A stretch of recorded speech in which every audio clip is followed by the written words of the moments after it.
Saludos cordiales a todos los estudiantes que nos siguen y a los colegas docentes y también padres de familia que están supliendo la función educativa desde sus hogares. Hoy tenemos las ciencias naturales y la salud, la materia de ciencias naturales y la salud.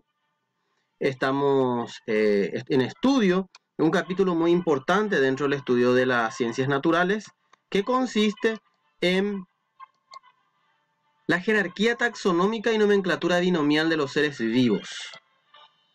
Características generales. Quien les habla, el profesor José Celestino Villalba Jiménez, su servidor. Entramos en materia. Capacidad determina las jerarquías taxonómicas y la nomenclatura binomial de los seres vivos. Indicadores. Los indicadores los tenemos también en la guía de trabajo, así que pasamos al siguiente punto. ¿Qué es la taxonomía? ¿De dónde proviene esta palabra? Del griego taxos o taxon, a orden y nomos, que quiere decir ley. Es decir, es la ciencia que estudia el ordenamiento, la ordenación y clasificación de los seres vivos. Es importante la clasificación de los seres vivos para entender mejor el mundo que nos rodea. Dado el gran número de organismos, no se puede hacer una ciencia de cada uno para estudiarlos. Por esta razón, se recurre a ciertas características que permite agruparlos a partir de un carácter que comparten. Los resultados de la clasificación han servido para otras disciplinas como la medicina, la bioquímica, la geología y otras. Existe, si no mal recuerdo, en Inglaterra o en Suiza, no recuerdo bien, una institución mundial de la taxonomía a nivel internacional.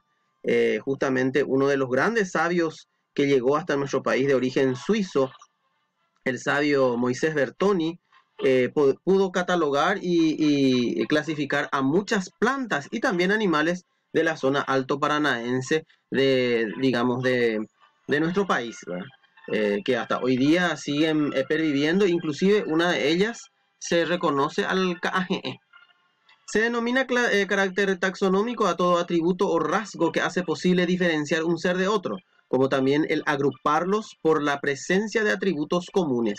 Existen 4 caracteres taxonómicos que se toman en cuenta muy importantemente para hacer la clasificación, según el parecido, digamos.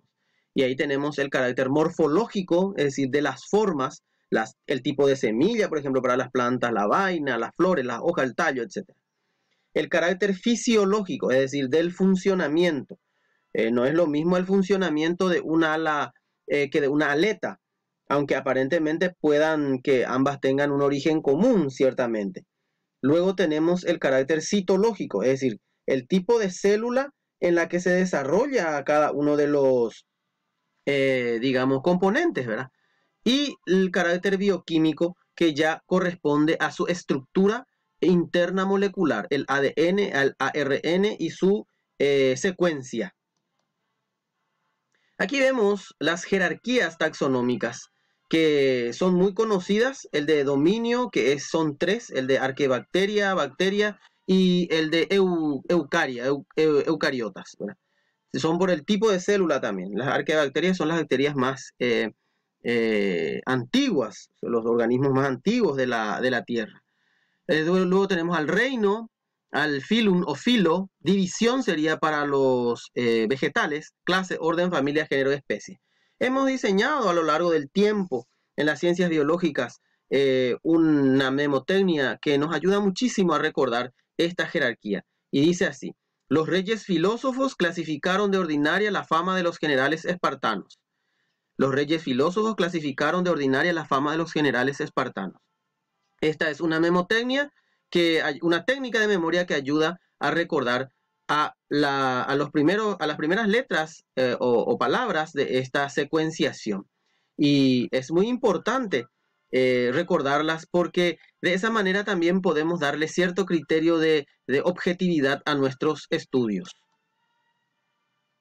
Frecuentemente las categorías mencionadas son insuficientes para describir detalladamente la filogenia. Filogenia es la familia genética o el linaje, ¿verdad?, de un determinado individuo, por lo cual los taxónomos recurren a categorías intermedias, por ejemplo, subclases, subfamilias, subespecies u otras.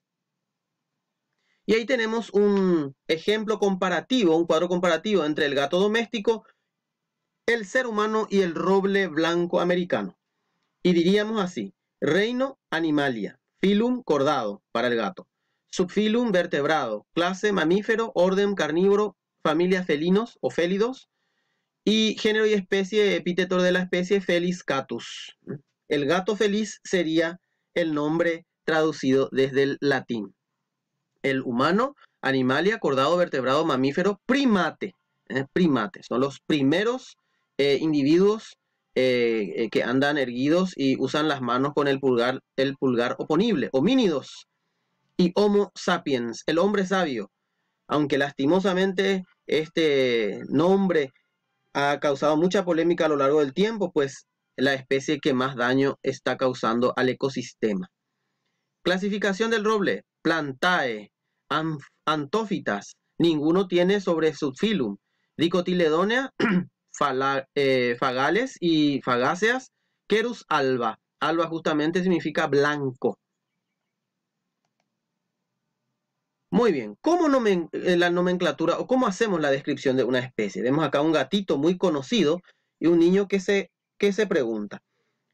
Para convenir, los científicos diseñaron sistemas de nomenclatura que sirven para toda ciencia o digamos todo científico que estudie la clasificación de los seres vivos, independientemente de su lengua vernácula o de su origen. Y ahí tenemos a Carl von Linné, o Carlos Linneo, o Carolus Linnaeus en latín, nombre que siempre viene a acotación referido al sistema binomial o de nomenclatura binario de especies. Consiste en designar cada especie con dos nombres, de ahí el término binomial. Será esta el género en mayúscula y la especie en minúscula. Reglas de la nomenclatura. El nombre aplicado a un animal no se puede aplicar a las plantas. Dos géneros no pueden tener el mismo nombre. Los nombres científicos género y especie deben estar latinos o latinizados. Ahí tenemos al Agostopotú, es conocido con el nombre de Senecio Balanzae, justamente porque el papá del doctor Jacques Balanzá había descubierto y solicitado la nomenclatura de esta planta. Entonces Balanzae, del apellido Balanzá, ¿verdad? Y el nombre latinizado. El nombre de un género debe ser una palabra en caso nominativo singular y debe empezar por una mayúscula. El nombre de una especie debe ser una palabra simple o compuesta que empiece por una minúscula, generalmente es un adjetivo. Ahí, por ejemplo, lo que decíamos, el gato feliz. Feliz es un adjetivo calificativo. Entonces ahí nos damos cuenta cómo se va haciendo esta clasificación. Y aquí vemos, en el caso del ser humano, el Homo sapiens, animal, cordado, mamífero, comparte con todos los anteriores, homínido, Homo sapiens. Somos la única especie de los homínidos del género Homo que todavía estamos, digamos, sobre la Tierra. En otro tiempo, más de 40.000 a 30.000 años atrás, compartíamos con el hombre del Neandertal. Muy bien. Importancia de las categorías taxonómicas. La taxonomía es importante para el reconocimiento de las especies. De esta manera, los seres vivos se pueden clasificar por sus características, que son las que determinan qué tipo de ser vivo es. Y vemos acá una hermosa orquídea, una planta muy exótica, y también a un pavo real, un ave majestuosa. ¿Quién les habló? El profesor José Celestino Villalba Jiménez. Un gusto, un placer. Hasta una próxima ocasión.